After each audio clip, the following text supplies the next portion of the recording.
Constituciones fundamentales de México, como la Constitución del 24, la Constitución del 57 y la del 17, pues simplemente siguieron mencionando ese tipo de referencias hacia lo que ahora se conoce como derechos humanos y sus garantías. Entonces la reforma viene a cambiar todas esas malas, digamos que, interpretaciones que se daban, porque realmente en la práctica, en el mundo de la práctica jurídica, se caen problemas, ¿no? No sé, por ejemplo, los quejosos que interponían amparos, pues se los desechaban porque no precisaban bien, en la cuestión de los conceptos de violación, no precisaban bien cuándo era una garantía individual y cuándo era un derecho. Entonces, pues, ahí era técnica interpretativa que, bueno, pues los jueces se daban a la tarea simplemente de desechar. Y por eso se tuvo que corregir. Entonces, con la reforma se viene a cambiar todo esto, junto con otra reforma gemela que es la en materia de amparo, que es creo que la del 5 de junio del 2011, en donde también se reforman artículos importantes de nuestra Constitución, el artículo 103 y el 107, que son los artículos, los preceptos constitucionales que le dan sentido al juicio de amparo, ¿no? A través de su ley reglamentaria. Entonces son dos reformas gemelas que obedecen a esta motivación histórica, y entre otras cosas, ¿no? Ya la cuestión de lo que pasaba en México en ese contexto, pues lo de las desapariciones forzadas, allá en el famoso caso Campo Algodonero, todo eso vino a motivar que se reformara el artículo primero y ya se estableciera ahora sí de manera clara los derechos humanos y sus garantías, ¿no?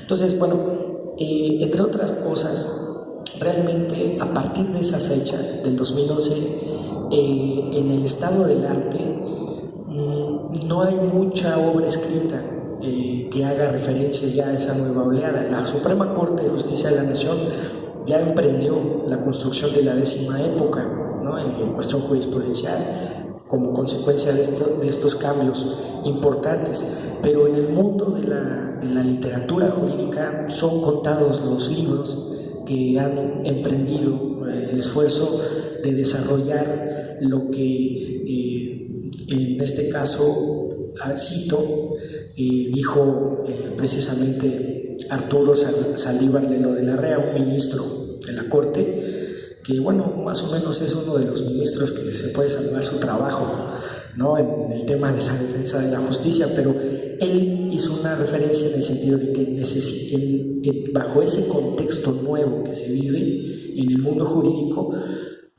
toda la comunidad jurídica tenemos que emprender trabajos para contribuir a la construcción de lo que él denomina corpus juris de los derechos humanos. Entonces, realmente esa es una de mis inspiraciones, ¿no? Esta recomendación que hizo el ministro en el libro que prologó precisamente a un juez de la Corte Interamericana de Derechos Humanos, Eduardo Ferrer Mágrego, le prologó su libro sobre el juicio de amparo, y ahí hace esa referencia. Tenemos que darnos a la tarea a emprender los esfuerzos para construir el corpus juris de los derechos humanos. Esto como consecuencia de la reforma en materia de derechos humanos del 10 de junio del 2011, que impone una especial manera de concebir, de garantizar esos derechos, que representa todo un cambio cultural sobre lo que hoy se asienta el juicio de derechos fundamentales y el inicio de la 10ª época jurisprudencial, pues, del Poder Judicial de la Federación. Entonces, realmente dije, bueno, vamos a tratar de sintetizar la poca literatura que existe y traducirlo a un lenguaje sencillo, a través de un recurso muy básico que es la construcción de conceptos. Bueno, vamos a tratar de sintetizar todo lo más comprensiblemente que sea posible, por ejemplo, lo que significa principio de interdependencia, principio de progresividad, principio de indivisibilidad, etc. Porque realmente nuestra Constitución nada más es enunciativa, pero no explica en el fondo cada significado. Entonces, lo que nosotros tuvimos que hacer es, a través de un ejercicio de investigación, es precisamente ver cómo está redactado en la poca literatura, pero traducirlo a un lenguaje sencillo. Y llegar a eso, bueno, si la Constitución impone, si la Constitución ordena en su artículo 1, párrafo 3, que todas las autoridades de los 3 órdenes de gobierno tienen la obligación de promover, proteger, respetar y garantizar los derechos a la luz de esos principios, bueno, eso quiere decir que las autoridades tienen que, en el ámbito de su competencia, en el ámbito de su jurisdicción, en sus actuaciones, ¿no?, en sus actos de gobierno, en sus actos administrativos, etcétera, están obligados, porque es una obligación específica que ordena la Constitución en su artículo 1. Entonces, bueno, yo me hice la pregunta, y quizás ustedes se pregunten, ¿por qué el Poder Judicial y no por qué el Poder Ejecutivo? Por la cuestión de que yo me he desenvuelto un poco más en el tema de la postulancia, se me hizo más sencillo analizar un acto, en este caso de una autoridad judicial, para ver en qué sentido ella le daba cumplimiento a la obligación específica establecida en el párrafo 3 del artículo 1.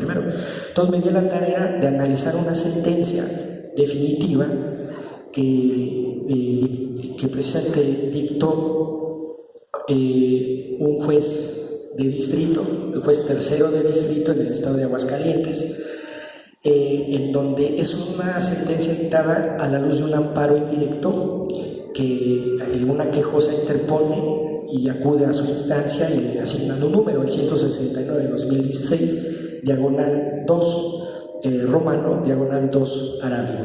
Entonces, en esa sentencia, el juez lo que hace es precisamente eso, tratar de darle ese cumplimiento a lo que dice el párrafo 3. ¿Para efecto de qué? Como es un amparo en materia mercantil, en donde en la primera instancia al acreedor le estaban cobrando intereses sobre intereses, él, pues, haciendo uso de sus garantías procesales, lo que hace es acudir ante el juez federal porque él consideraba que se le estaba violentando un derecho fundamental, que era precisamente el derecho fundamental de propiedad en su modalidad de dinero. O sea, me están cobrando intereses sobre intereses, y aparte de que el anatocismo está prohibido jurisprudencialmente y no se puede cobrar intereses sobre intereses, bueno, yo por eso acudo ante el órgano protector para que modifique la sentencia del juez, en este caso que era un juzgado primero mercantil, bajo el expediente 2754 de 2014, que es la autoridad responsable que dicta esa sentencia por la cual se adolece. Y entonces dice, bueno, justicia de la Unión, ampara y protégeme, porque me están cobrando intereses que yo no pacté, que yo no fijé, que simplemente nada más porque el acreedor actualizó su tabla de intereses moratorios, y ahora resulta que no debo tanto, sino que la cantidad ya se duplicó, se triplicó. Entonces, en lo humanamente posible yo no puedo pagar ese dinero. Entonces acude ante el juez y el juez le concede el amparo y protección, pero precisamente sintetizando, materializando los principios de interdependencia, progresividad y divisibilidad en su sentencia.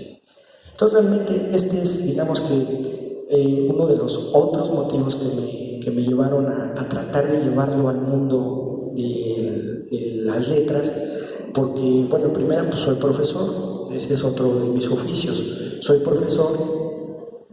Y bueno, pues tengo el deber de darles medios de enseñanza, ¿no?, a mis alumnos. Qué mejor que a través de una obra, aunque es muy modesta, pero así se empieza, ¿no? Entonces, ese es, digamos, que los motivos que me llevaron, ¿no? Aparte de que ya era profesor de más de 5 años, 6 años, y yo dije, no, pues bueno, necesito ya producir, ¿no? Necesito ya producir, porque si no, pues bueno, se va a hacer más monótona mis clases. De por sí luego a veces me han dicho que mis alumnos se duermen en mis clases, Entonces digo, no, pues aunque sea, a lo mejor lo que no haya dicho en clase, bueno, pues en el libro que lo revise. Entonces realmente ese es el motivo de hacer ver que las autoridades, los principios constitucionales son los principios de basamento, son esos principios, son esas directrices, esas recomendaciones, así lo podemos sintetizar de manera muy llana, muy sencilla. Esos principios no son otra cosa más que recomendaciones que la autoridad tiene que seguir en el ejercicio de su actuar cotidiano para darle cumplimiento a lo que ordena la Constitución. Siento que con eso, salvo la mejor opinión de mi estimada maestra Jessica y de ustedes, siento que esa es una forma de comenzar a darle cumplimiento a lo que ordena la Constitución. Entonces, pues realmente ese es, digamos que lo que podría yo decir de este libro. Y muchísimas gracias.